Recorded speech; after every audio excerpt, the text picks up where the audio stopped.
There is a version of me that only exists back home, and there is a version of me that I've become to survive here.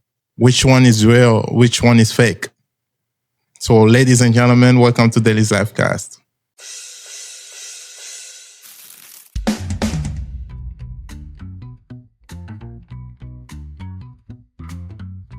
What's going on, mates? Your boy Deli here. Welcome back to my Lifecast. In this episode, this one right here is a little bit personal. I'm gonna try to be open to you all and speak my mind in this episode. So let's dive in, all right? Okay, let's do it.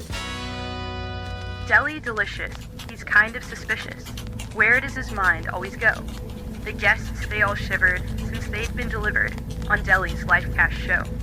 He dives into stories from glory to worries with a laugh and a thought to bestow. Now that he's rested and fully invested, he's ready to share what he knows.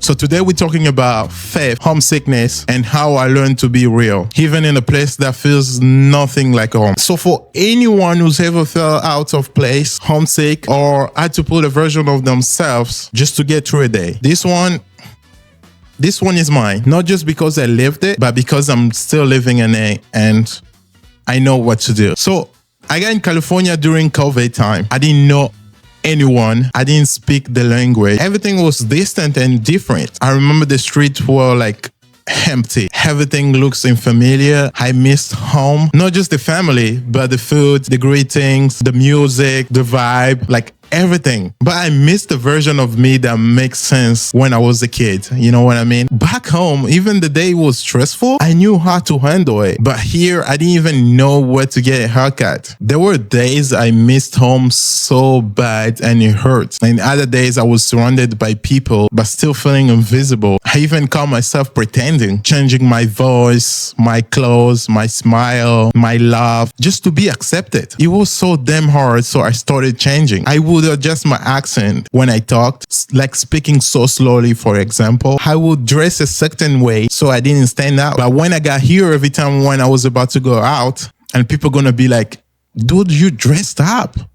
Where you going? You look so good. So confused because for me it was normal. I even avoid talking about certain parts of my culture, my religion or political beliefs because I was so afraid that people would laugh, ask some crazy questions, or be offended. There were those times I was laughing at jokes that I didn't even get. They weren't even funny, just to fit in. So I wanted to belong so bad, so I betrayed some part of myself. Maybe some of you all know exactly how it feels like, because I thought becoming someone else would make my life easy. What's crazy is that you can be surrounded by people, classmates, roommates, co-workers, friends, even like church people, and still feel isolated. People ask how you are, but you know they won't get it because they won't understand the real answer. So I had to do some fun stuff that I don't usually do. I went to parties, crazy parties, went to some of the craziest places. I was laughing with strangers. I was showing up, but something in me stayed quiet. It took me a very long time to know that being alone and being lonely are two different things. Me as a kid, I used to dance without music when I was a kid. Talk too much about some random and stupid stuff. And I didn't care because I was happy. You know, that's who I am. I can talk for hours about something that doesn't even make sense. Just for fun, you know. But that version of me, it was free. But somehow, I don't know how along the way, so I traded him in. I kind of traded my freedom for acceptance, joy for silence. Oh shoot, dang, I'm becoming Eminem right now. I love it. I don't know. Maybe growing up is not becoming someone new. It's crazy because sometimes people ask you, how you doing? And you're like, good, great, fantastic. Even everything is falling apart. The only reason is just because you don't want to explain everything. And you're a little bit scared because they won't get you. It will be too much for them. But one thing I learned is that pretending to be okay is not going to heal like at all. You know what is brave? Saying actually, I'm not okay right now. Like I'm not doing good. I'm still struggling with that because sometimes there is a part of me that doesn't want to be fake anymore. Like when someone asks you, how are you, Deli? How's going? And I take some time to think about it. Like, I'm going to be like, should I say I'm not okay or not? So back then I had to let people in, even when it felt like awkward and I didn't even have the right words, because you can be okay from hiding. There is one thing I didn't change at all. my faith.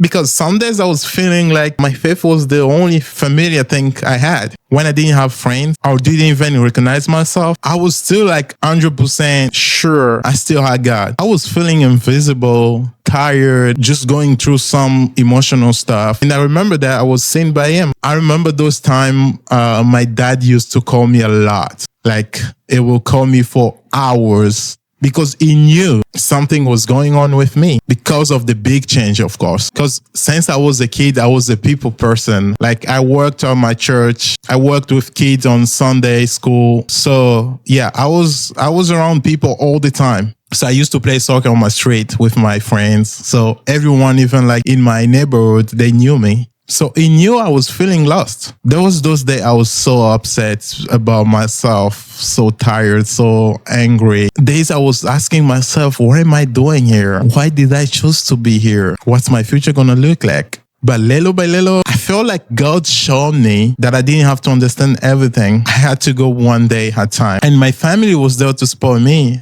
Especially my dad, he was there from the beginning. There is one thing I started doing without even realized. It was like code switching, like talking one way with my family and another way with my friends, my coworkers, my teammates, my roommate, my classmate. It's not fake at all. It's surviving, and I call it survival. But sometimes you start asking yourself, which version of me is real? And that's where the culture clash happens between who you are, who you think you need to be, and who people expect you to be. But at the end of the day, I believe I'm all of them, but just seen in different light to survive that silence. So to survive that silence, in my head, I had to do something. So I started going for a walk every day, playing a lot of video games, watching a lot of movies, start going to the gym. So that's the story. That's how I started going to the gym. I started going to the gym not to get strong or having big muscles. No. It wasn't that. It was just to feel myself. I didn't like my thoughts when I was alone, when I was sitting home by myself. And it was COVID time too. So I was by myself alone. And I didn't like that. I had to do something, and I started going to the gym. And every time when I was going to the gym, I wasn't thinking about anything at all. It was just like doing my reps. And I'm going to be like, what am I going to do after this exercise? Which muscle group I'm going to be working on? Just a way to keep my mind busy. So I started to feel good again. Gym every day, music in my headphones,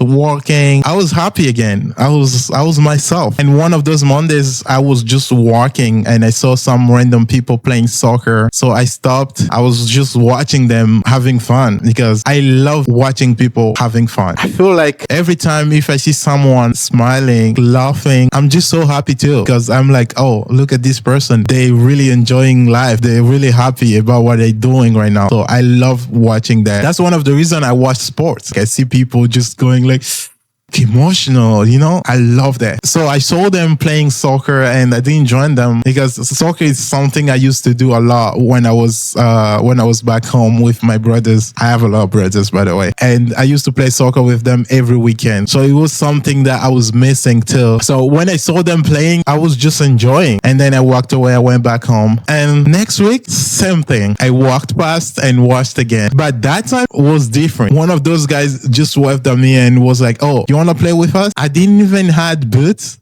Cleats for you guys. And I was like, why not? And that guy was Lalo, Eduardo Almaraz. Shout out Lalo, one of my brothers now. And from that one moment, again, a second family here in the United States. I met some of the great people and I'm still in touch with them. They're like my brothers now. Ulysses, Luis, Sammy, Shuta, Marcos, Jose, Isa, and the rest of them. And we start playing like every week on Mondays and Wednesdays. So sometimes I feel like, what if I never decided to step outside during that lonely time? Why would my first 2 years in this country have looked like? It's crazy how one decision, one walk, and one yes to a stranger and can change your story. And this one, I'm not only talking about friendship, all right? Here's the thing. You don't have to fake it to find your people. You don't have to pretend you're okay. Just let people in. Reach out, ask for help. It doesn't make you weak, but it makes you brave. So I got a little message for you all. To anyone who's listening or watching this video right now, have strong relationships, be honest, check in, forgive, because it hurts. It hurts so much to lose someone close than